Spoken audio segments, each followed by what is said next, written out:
You're sitting on the couch, and that commercial comes on. You know the one, with the neglected and abused animals looking sadly into the camera while melancholy 90s music plays in the background.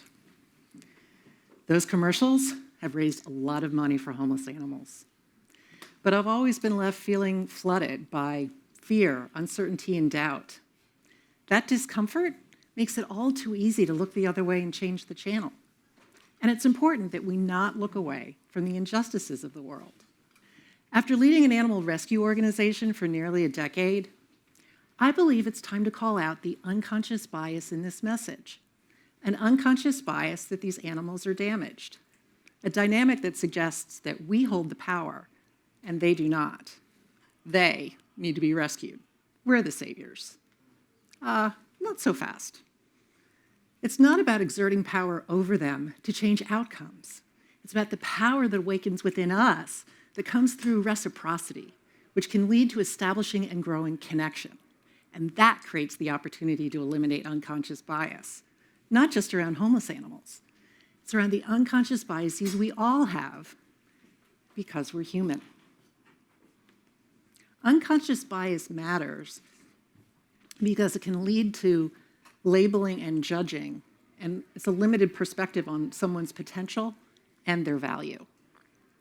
I remember my father othering when I was growing up, and I can still hear him admonishing me.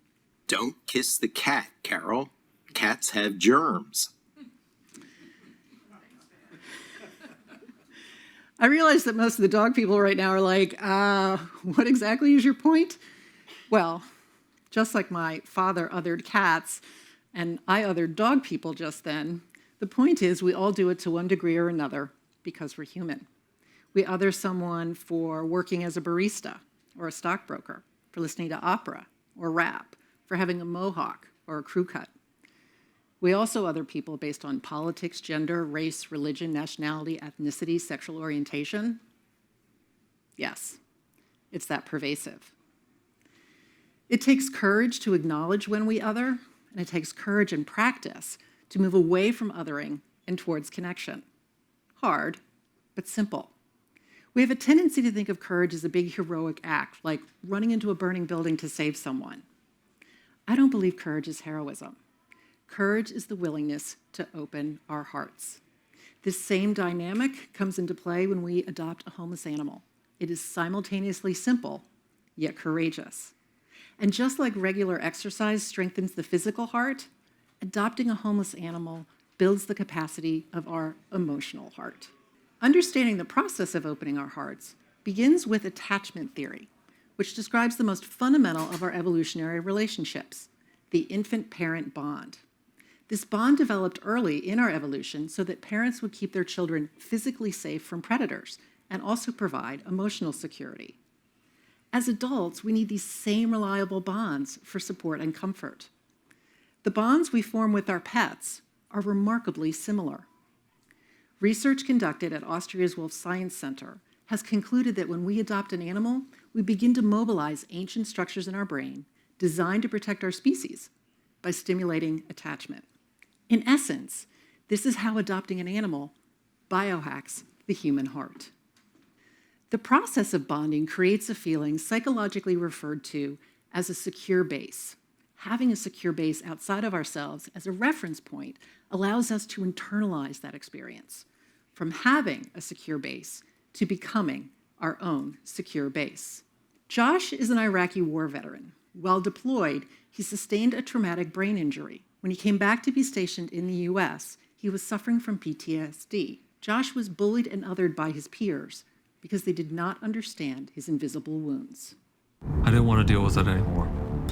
So I took out one of my knives, I set it to the side, and I went downstairs and I walked out the back door of the barracks. And I smoked a cigarette in the rain. It was going to be my last one.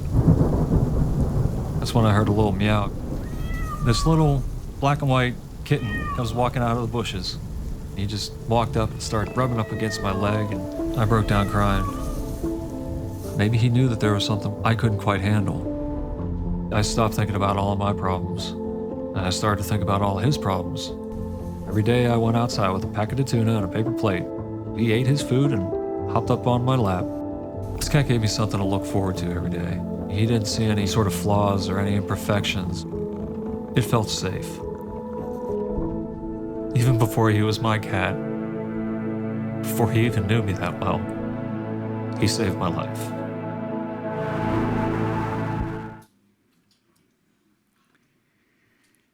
Scout became Josh's secure base in his greatest hour of need. Josh no longer felt othered because Scout saw him.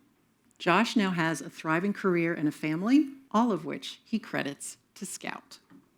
The repetitive exercise of opening our hearts to animals allows us to further internalize the experience of a secure base so that we can begin to move beyond ourselves. It is a door that can lead to the dissolution of otherness. Chemo grew up feeling different. That led him to conclude that he was other. While he didn't have a name for it at the time, he came to realize that he was gay. As an adult, he came to accept that he was not other.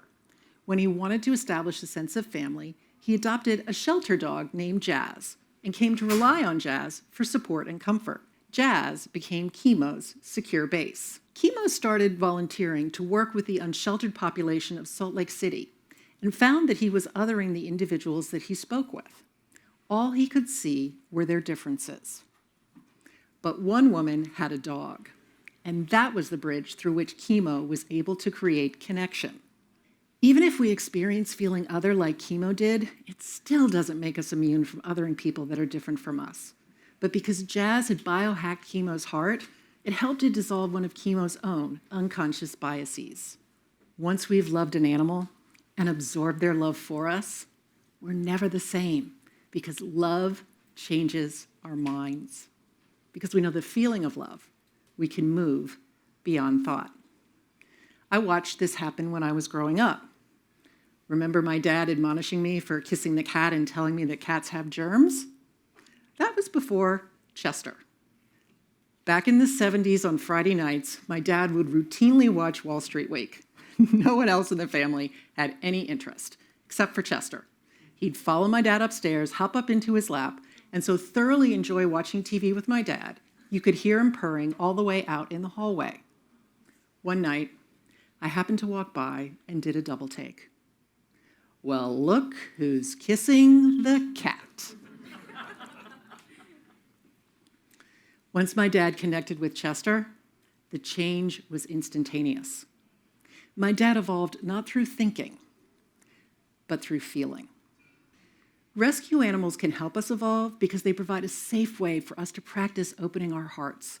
That allows us to internalize love and unearth the authentic power within us. And then there is the ripple effect. For Josh, it led to getting a master's degree so that he can serve other veterans that need the same kind of help he did. For Chemo, it led to founding an organization that helps people keep their pets during times of crisis.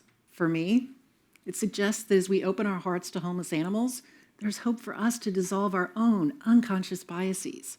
It means we have the potential to stop othering people based on politics, gender, race, religion, nationality, ethnicity, sexual orientation.